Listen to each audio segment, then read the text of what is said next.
Middle east से क्या scrap import करना फायदेमंद है या नुकसानदायक है?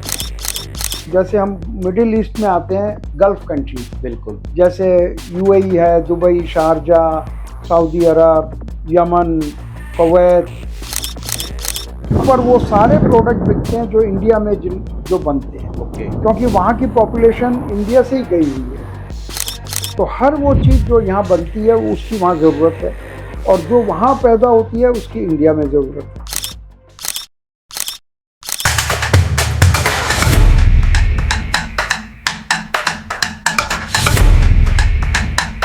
दोस्तों बहुत बहुत नमस्कार। आपका एक सवाल हमारा आज अहम है सर से, और सर क्या है क्या नहीं आप सब जानते ही हैं। वैसे मैं आपको बताता हूँ, अशोक सर के पास 49 साल का एक्सपीरियंस है इंपोर्ट एक्सपोर्ट का। मतलब लोकल से स्टार्ट करा काम, आज बड़े लेवल पे इंपोर्ट एक्सपोर्ट कर रहे हैं। और साथ में अशोक सर के 5 कंट्री में एसोसिएट ऑफिस हैं, और अशोक सर को अब एक कॉपी भी छाप रहे हैं, मतलब बुक भी छाप रहे हैं। वो पूरी डिटेल वो तो आगे बताएंगे। तो चलिए, अब हमारा जो सवाल है सर, हमारा एक सवाल है जिन्होंने सुभाष शंकर जी ने पूछा है, मिडिल ईस्ट से क्या स्क्रैप इंपोर्ट करना फायदेमंद है या नुकसानदायक है? देखिए, नुकसानदायक तो हो ही नहीं सकता है, लेकिन कई लोग, जैसे हम मिडिल ईस्ट में आते हैं, गल्फ कंट्रीज, बिल्कुल। जैसे यूएई है, दुबई, शारजाह, सऊदी अरब, यमन, कुवैत, ये बहरीन, इस तरह के कंट्रीज, ये मिडिल ईस्ट कहलाते जी जी जी। हैं।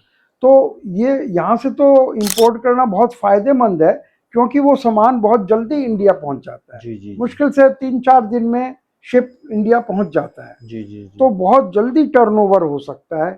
तो ये सबसे आसान मैं कहूँगा, अगर किसी को शुरू करना है तो हमें मिडिल ईस्ट से ही शुरू करना चाहिए, इंपोर्ट का काम या एक्सपोर्ट का काम, क्योंकि वो वहाँ पर वो सारे प्रोडक्ट बिकते हैं जो इंडिया में जो बनते हैं। ओके। क्योंकि वहाँ की पॉपुलेशन इंडिया से ही गई हुई है, तो उनकी डिमांड भी इंडिया जैसी है, और वहाँ के जो लोकल अरेबियन है वो भी करीब करीब उनकी कल्चर इंडिया जैसा ही है। तो हर वो चीज़ जो यहाँ बनती है उसकी वहाँ ज़रूरत है, और जो वहाँ पैदा होती है उसकी इंडिया में ज़रूरत है। तो इसलिए बहुत अच्छा व्यापार हो सकता है मिडिल ईस्ट और इंडिया के अंदर। बिल्कुल। और देखिए, आप सब जो सोचते हैं कि दुबई से फायदेमंद नहीं होता, ये होता, मेरे हिसाब से आप सबको इसका इसलिए सोचते हैं क्योंकि मार्जिन थोड़ा कम होता है, लेकिन टर्नओवर बहुत ज़्यादा हो जाता है। बिल्कुल। और सारा जो इंपोर्ट एक्सपोर्ट है वो सारा टर्नओवर का गेम है। टर्नओवर का गेम है। तो देखिए दोस्तों, आप अगर सोच रहे हैं इंपोर्ट या फिर एक्सपोर्ट करने की, तो नीचे सर का नंबर दे रखा है, आप डिटेल के लिए सर को कॉल कर लेना।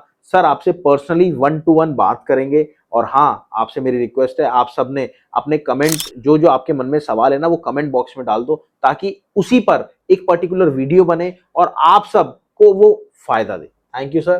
Thank you Rahul ji. Thank you. जय हिंद, जय भारत। मिलते हैं आपसे अगली वीडियो में।